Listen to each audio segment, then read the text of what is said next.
Yang bisa menjawab? Apa Ustadz? Hak oktroy. Apa ya kemarin ya? Lupa saya. Hak untuk mencetak dan Mencetak dan mengedarkan. Ya, hak untuk mencetak dan mengedarkan uang ya. Jadi hak untuk mencetak dan mengedarkan uang yang dilakukan oleh Bank Indonesia itu namanya hak oktroy. Nah, sedangkan ini mata pelajaran umum pas SD nih. Perusahaan yang mencetak uang namanya apa? Apa ya? Apa ya? Ayo, Apa ya Ustadz ya? Jawabannya lalu Siapa Ustaz, ya? ya Allah. Itu tadi ada yang jawab. Itu ada Peruri Ustaz. Siapa itu yang jawab? Benar. Peruri Ustaz. Aldo. Ya, Aldo, benar tuh. Peruri. Ya. Apa tuh? Apa Ustaz? Peruri. Oke. Jadi hari ini kita akan lanjut membahas tentang alat pembayaran ya. Jadi outline-nya di sini kita pertama membahas tentang alat pembayaran tunai dan yang kedua yaitu alat pembayaran non tunai. Alat pembayaran tunai itu berarti apa? Uang kertas itu. Ya, Uang kertas. Duit kalian gitu ya. Duit kertas, duit logam gitu. Kalau non tunai contohnya apa? Kartu debit. Kartu debit, Kredit, dan lain-lain gitu. Ya udah pinter semua ya. Saya nggak usah ngajar kayaknya hari ini. Alhamdulillah. Ya Ustadz, libur. Jangan. Oke, lanjut. Jadi alat pembayaran tunai itu kita kenal sekarang dengan istilah uang gitu ya. Ada uang kertas, ada uang logam, dan lain-lain.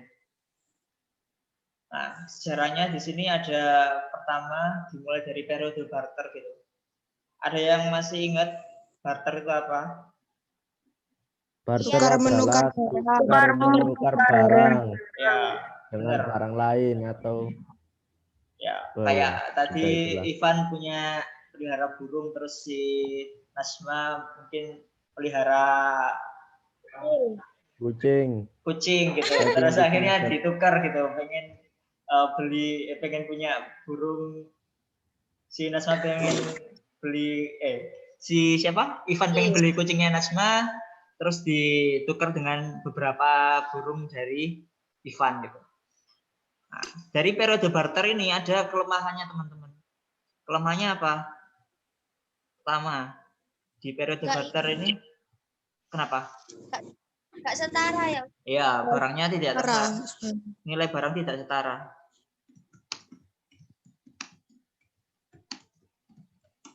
Makanya dia dibutuhkan alat yang bisa menukar dengan setara gitu. Nah, dari periode barter ini beralih ke periode kedua, yaitu periode uang barang. Uang barang itu contohnya apa sih? Ada yang bisa ngasih contoh di sini? Ini pelajaran SMP. Uang barang. Apa? Uang barang. Uang barang. Apa ya? Uang barang contohnya. Itu contohnya tahu saya. Ya, contohnya. Apa ya? Lali, iya, pelajaran SMP ini kelas 1. Ngomongnya gak ero. Ya, jadi contohnya tuh kayak gini kan, kalau barter tadi kan tukar menukar barang ya, barangnya itu nggak ditentukan. Kalau uang barang ini barangnya itu sudah distandarkan gitu. Misal di kelas 10 IPS nih, anggaplah 10 IPS ini suatu negara gitu, dan di sini berlaku jual beli. Nah, akhirnya disepakati nih, ada suatu barang, misal barang yang umum dipakai anak kelas 10 IPS itu apa ya? Misal ballpoint. Nah, ballpoint ini dijadikan suatu barang yang dia umum digunakan untuk tukar menukar. Gitu. Nah, kalau contohnya pada zaman dahulu itu ada misal, iya, Kalau dulu di sejarah masa kerajaan itu tukar menukarnya itu dengan garam bisa, terus dengan apa barang hasil tanam mereka bisa. Kalau di sejarah kerajaan dulu ya, atau di masa prasejarah dulu bahkan mereka menggunakan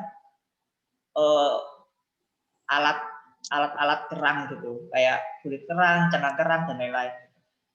Itu namanya uang barang karena dia disetarakan gitu loh. Bedanya sama barter tadi kan barangnya tidak ditentukan. Kalau uang barang ini barangnya sudah ditentukan. Nah, dari periode uang barang ini ke periode uang logam, dimana kalau kita ingat dulu zaman nabi-nabi ya, ada namanya dinar dirham gitu.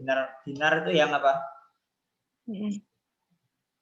Atau uang. Dirham itu yang emas gak sih? Dinar itu Ya. yang uang. Dinar itu yang uang. Ya. Dinar itu yang emas. Kalau dirham itu yang perak gitu ya. Dirham itu yang ya. Nah, ini di awalnya dijadikan alat tukar, namun akhirnya kan nggak semua orang itu punya sumber daya punya emas yang sama jumlahnya ya. Jadinya nggak semua orang itu bisa mengakses ini. Akhirnya beralih ke periode uang kertas. Nah, di periode uang kertas ini sebenarnya di awal uang kertas itu mencerminkan berapa jumlah emas yang dimiliki di awal ya. Jadi misal si Nasma punya emas 50 gram, kemudian dijadikan uang kertas itu nilainya misal 50 juta gitu ya.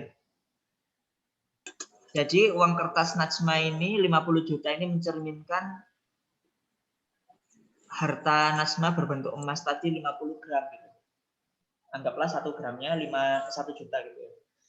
Nah, tapi kembali lagi hal ini masih berpedoman pada kepemilikan logam mulia atau emas itu.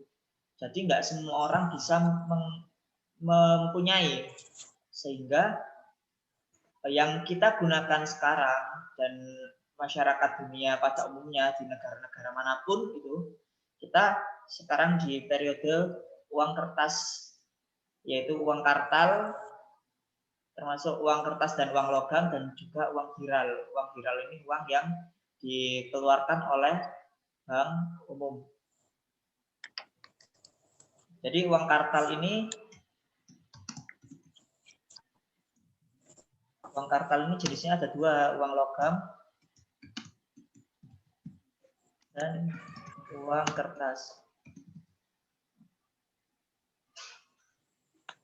Tetapi uang kartal sekarang ini dia nggak dijaminkan dengan senilai emas yang dia punya. Jadi Bank Indonesia atau bank sentral negara-negara manapun itu mereka bebas mencetak berapa mata uang mereka. Misal Bank Indonesia karena sekarang lagi pandemi orang-orang pada nggak punya duit, akhirnya mencetak uang banyak kemudian dibagi-bagikan melalui bantuan langsung tunai gitu. Kalau dulu kan mencetak sejumlah uang itu harus dijaminkan dengan sejumlah logam gitu, sejumlah emas gitu. Kalau sekarang di periode uang kartal ini mencetak uang itu nggak dijaminkan oleh logam mulia. Jadi pemerintah atau bank sentral itu bebas mencetak uangnya. Dari sejarahnya tahu nggak teman-teman? Ada yang ingin ditanyakan? Enggak. Oke, kita lanjut ya. Lanjut di slide selanjutnya. Di slide selanjutnya ini ada pengertian uang itu sendiri. Jadi uang adalah benda atau barang yang diterima masyarakat secara luas dan digunakan sebagai alat pembayaran yang sah. Kalau di Indonesia mata uangnya ini ya rupiah. Nah, di dalam uang sendiri itu ada nilai-nilainya, teman-teman. Ada nilai nominal, nilai intrinsik, sama nilai real. Ada yang tahu nilai nominal uang itu di sebelah mana? Di sebelah kiri atas. Di sebelah Nggak kiri tahu. atas. Ya, intinya nilai nilai Sebelah kiri bawah. Kiri atas. Di nilai atas. ayo di mana ayo. Jadi nilai nominal itu yang ini loh guys. Ada tulisannya 2.000, terus ada Kan, tulisannya kiri 10.000. Ya ini juga nilai nominal ini. Oh, Nah, pokoknya yang ada tulisannya teman-teman. Ada tulisannya. Kalau nilai intrinsik itu nilai dari komponen yang bahan pembuatan uang tersebut. Misal di sini ada uang kertas, berarti nilai intrinsiknya sejumlah harga kertas itu. Jadi sedikit ku jelaskan kalau uang logam berarti senilai tentangku dan logam kamu. itu. Ivan tolong diam ya. Ya Ustadz, Ya, siap. Maaf. ya santai. Jadi kalau kita ngomongin nilai nominal uang kertas, apakah dia lebih besar atau lebih kecil dari nilai intrinsiknya, teman-teman?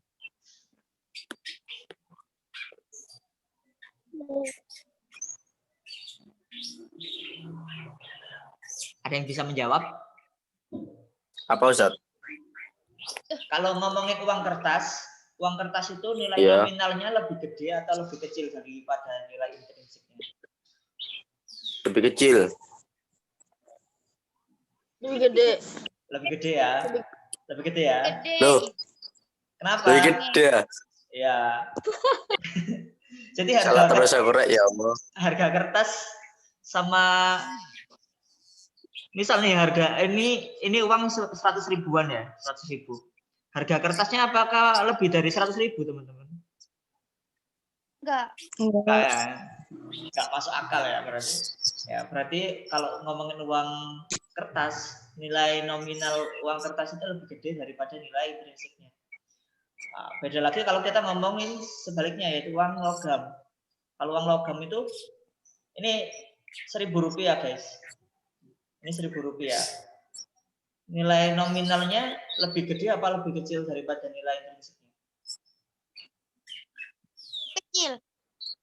Ya, nilai nominal uang logam itu lebih kecil daripada nilai intrinsiknya. Soalnya kalau logam itu kan dia dibuat dari komponen bahan-bahan logam mulia ya. Jadi dia di harga logamnya itu lebih gede daripada harga dia ngasih nilai nominal gitu.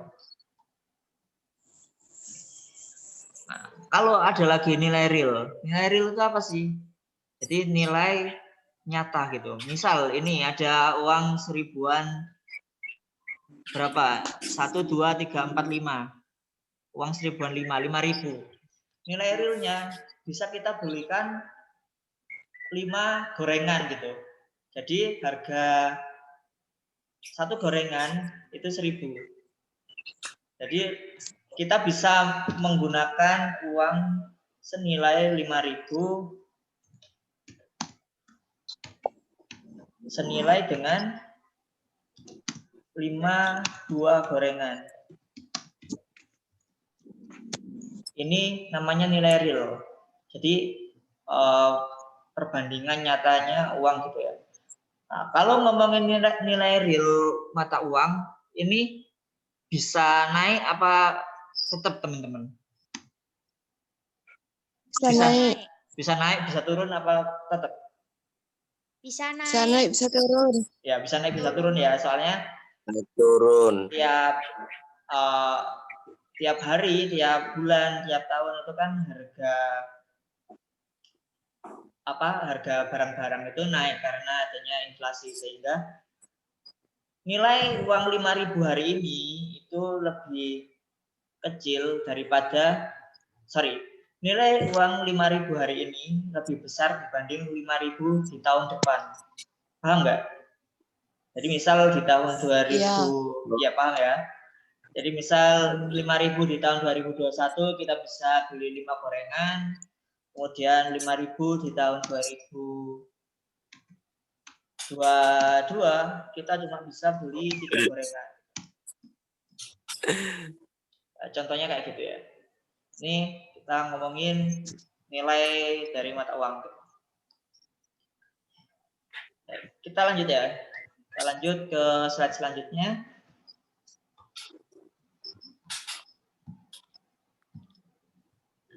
Di slide selanjutnya ini ada fungsi-fungsi dari uang, teman-teman.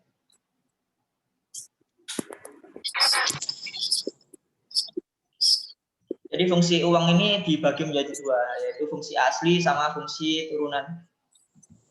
Fungsi asli uang yaitu sebagai alat tukar ya. Jadi kalau kalian beli barang, pasti kalian menukarkan dengan sejumlah uang. Kemudian sebagai satuan nilai. Satuan nilai itu gimana? Satuan nilai itu berarti kalau kalian beli, misal beli apa nih di Indomaret, beli susu Bear Brand. Di situ kan ada price tag-nya. Ada price tag-nya Rp 9.600 gitu. Nah, itu sebagai berarti fungsi asli uang sebagai satuan nilai. Selain itu, si uang ini juga punya fungsi-fungsi turunan, yaitu sebagai alat pembayaran yang sah, sebagai alat penimbun kekayaan. Penimbun kekayaan itu gimana? Jadi ya bisa dalam bentuk tabungan ya, duit kalian gitu yang kalian taruh di tabungan, atau kalian investasikan dalam bentuk tanah, dalam bentuk kontrakan. Di sini ada yang orang tuanya juragan kontrakan? Ya ada. Saya doakan ya. Ada. Nggak tahu sih. Oke. Karena kontrakan itu sangat cuan, teman-teman. Cuan banget, Ustaz. Cuan banget. Cuan itu uang, guys. Sangat menguntungkan.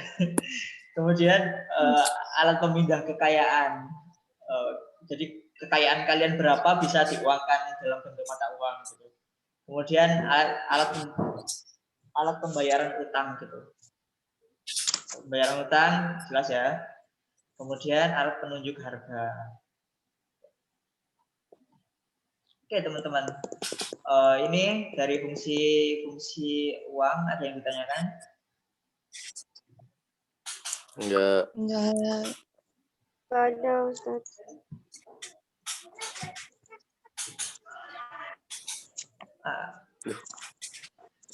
Ini jenis uang ya, ada uang kartal, uang viral, sama uang elektronik. Tadi saya sempat singgung di awal. Jadi uang kartal tadi apa teman-teman?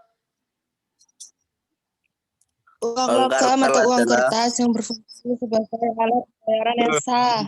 Ya benar, uang logam sama uang kertas ya jenisnya ya. Benar. Ya cuma bagus. Keren. Ini loh di buku lengkap. Uang kertas. Masya Allah. Dan uang logam. Tumben buka buku. Kalau uang viral apa teman? Tumben buka buku. Nemu di gudang. Kalau uang viral tadi apa pengertiannya? Uang viral. Barang yang dikeluarkan atau jawabnya cuma menggantikan fungsi uang seperti tabungan. Jadi pokoknya dia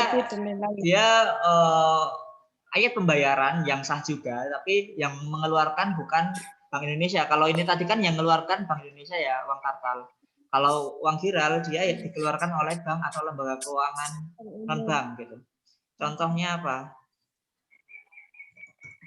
Kartu ATM, kartu kredit. Debit. Kemudian ada apa lagi? Cek Cek. bilet Giro. giro. Aduh. CLL gitu ya. Banyak pokoknya.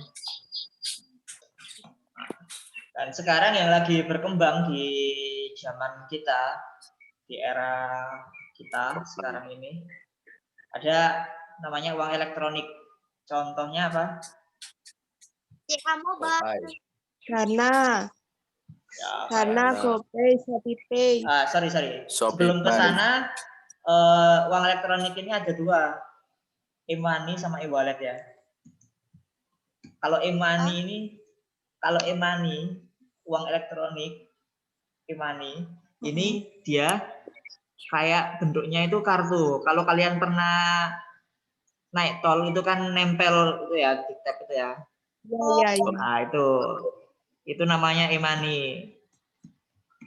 Terus ada kartu flash gitu kan ya.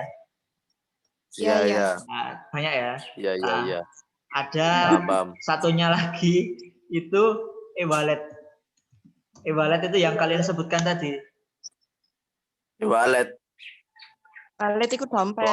Nah, yang kalian sebutkan tadi itu Dana, terus ShopeePay, GoPay. GoPay, terus apa lagi? OVO, Oh iya. Oh. Link aja. OVO. Ya, link aja buat beli. NHN. Siapa lagi Ustaz?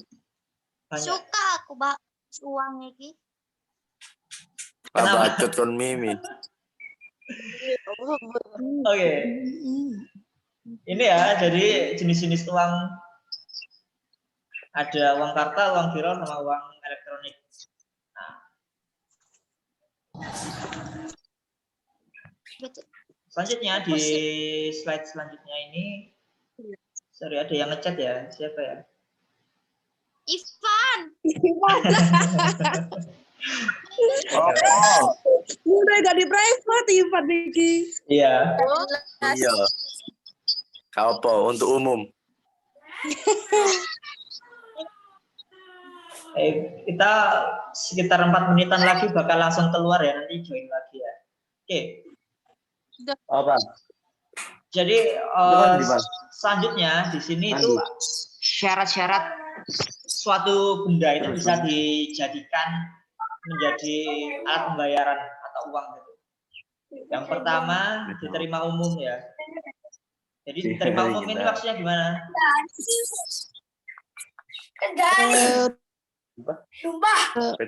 Diterima secara umum apabila benda tersebut diyakini dapat digunakan untuk melakukan segala macam pembayaran. Ya benar. Jadi benda tersebut bisa dipercayai oleh masyarakat bahwa benda itu bisa dijadikan alat tukar gitu ya. Misal kalau di Indonesia kan udah diatur kalau alat tukarnya itu ya uang kertas sama uang logam itu, dan juga sekarang lagi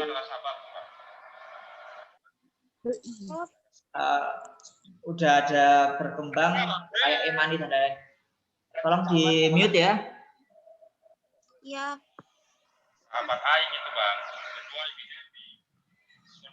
Kemudian yang kedua yaitu memiliki nilai dan cenderung stabil. Jadi kalau barangnya itu enggak stabil harganya, ini juga enggak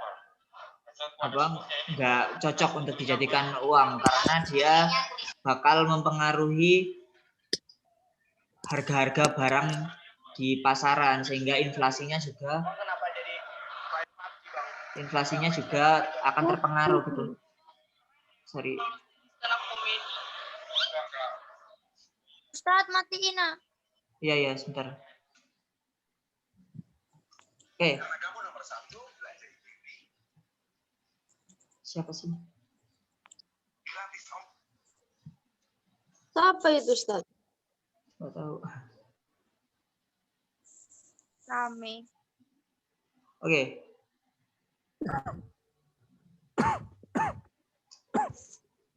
Jadi nilai barang yang dijadikan uang tadi itu harus stabil ya. Kalau nggak stabil, soalnya akan mempengaruhi harga-harga di pasaran gitu.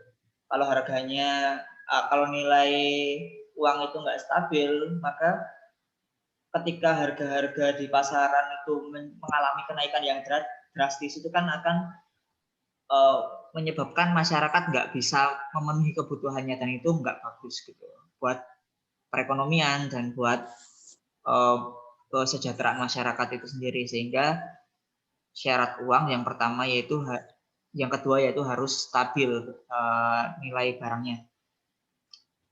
Yang ketiga yaitu mudah dibawa dan disimpan. Jadi kalau barang yang kalian jadikan uang itu segede ban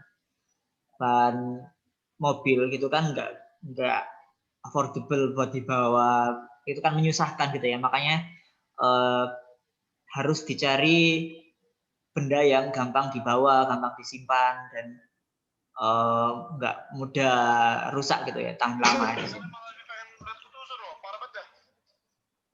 Kemudian siapa ya?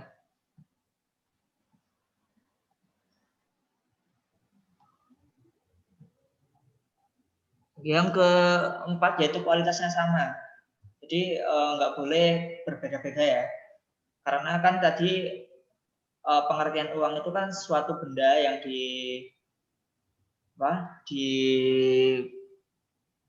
disetujui secara umum gitu.